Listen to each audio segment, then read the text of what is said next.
ஆன்மீக நண்பர்கள் அனைவருக்கும் அன்பு கலந்த வணக்கங்கள். இன்றைக்கி நாங்கள் ஆன்மீகம் சம்மந்தமான பதிவில் மதுரை சோழவந்தான் பிரளயநாதர் கோயிலின் அரிய ஆன்மீக சிறப்புகளை பற்றி பார்க்கலாமா வாங்க. நம்மில் பலருக்கு சோழவந்தான் என்றாலே வைகை ஆற்றங்கரையும் பசுமையான வயல்களும் தான் நினைவுக்கு வரும். ஆனால் ஆன்மீக ரீதியாக இந்த தலத்தில் வீற்றிருக்கும் அருள்மிகு பிரளயநாத சுவாமி திருக்கோயில் பல அதிசயங்களையும் அரிய வழிபாட்டு முறைகளையும் கொண்டது. அதில் மிக முக்கியமாக முருகப்பெருமானின் பக்தர்களை சிலிர்க்க வைக்கும் ஒரு மாபெரும் ஆன்மீக வைபவம் இந்த தலத்தில் ஆண்டுதோறும் நடைபெறுகிறதாம். இந்த தலத்தில் முருகப்பெருமான் வள்ளி தெய்வானையுடன் தனி சந்நிதியில எழுந்தருளி அருள் பாலிக்கிறார். இங்கு நடைபெறும் கந்த சஷ்டி விழா மிகவும் விசேஷமானது. 6 நாள் கந்த சஷ்டி விரதம் நிறைவடைந்ததும் அதற்கு மறுநாள் 7ஆம் நாள் பார்த்தீங்கன்னா மகா திருப்பாவாடை தரிசனம் நடைபெறுமாம். அன்றைய தினம் பார்த்தீங்கன்னு சொன்னால் 40 படி அரிசியில் சுவையான தயிர் சாதம் தயார் செய்யப்பட்டு அதை சுவாமிக்கு முன்னால் பெரிய பாவாடை போல பரப்பி அதாவது மலை போல குவித்து நெய்வேத்தியமாக படைப்பார்களாம்.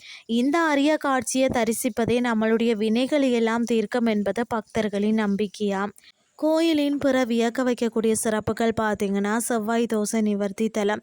திருமண தடை, மாங்கல்ய தோஷம் அல்லது செவ்வாய் தோஷத்தால் அவதிப்படுறவங்க இங்குள்ள 8 கரங்களுடன் அருளும் விஷ்ணு துர்க்கைக்கு செவ்வாய்க்கிழமை ராகு காலத்தில் எலுமிச்சை பழத்தை விளக்கேற்றி செவ்வரளி பூவால் அர்ச்சனை செய்தால் தோஷங்கள் யாவும் விலகும். அடுத்தது இங்குள்ள பைரவர் சந்நிதி மிகவும் சக்தி வாய்ந்தது. உங்கள் பக்கம் நியாயம் இருந்து கோர்ட்டு கேஸ் அப்படின்னு சொல்லி வழக்குகளில் சிக்கல் நீடித்தால் இந்த தல விருட்சமான வில்வ மரத்தின் காய உடைத்து அதனுடைய ஓட்டிற்குள்ள நெய் ஊற்றி வில்வ தீபம் ஏற்றி வழிபடுங்கள். நிச்சயமாக நியாயமான வழக்குகளில் வெற்றி கிட்டும், பாதுகாப்பான வாழ்வும் அமையும்.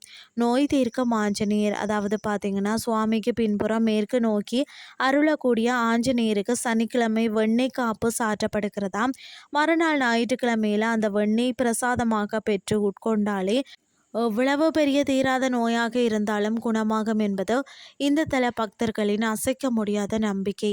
முற்காலத்தில் பாண்டிய மன்னரால் பார்த்தீங்கன்னா காசியில் இருந்து கொண்டு வரப்பட்ட லிங்கம் இது வைகையில் பிரளயம் போன்ற மகா வெள்ளம் வந்தபோதும் மக்களின் துயர் துடைக்கத்தான் ஈசன் வெள்ளத்தை கட்டுப்படுத்தி காத்து நின்றதால் தான் இவருக்கு பிரளயநாதர் என்று திருநாமம் அமைந்ததாம். அடுத்த முறை மதுரை பக்கம் செல்லும் போது சோழவந்தான் பிரளயநாதரை தரிசித்து இந்த அரிய பலன்களை பெற தவறாதீர்கள் என்று சொல்லி கூறிக்கொண்டு இன்றைய ஆன்மீகம் சார்ந்த பதிவை நிறைவு செய்து கொள்கிறேன்.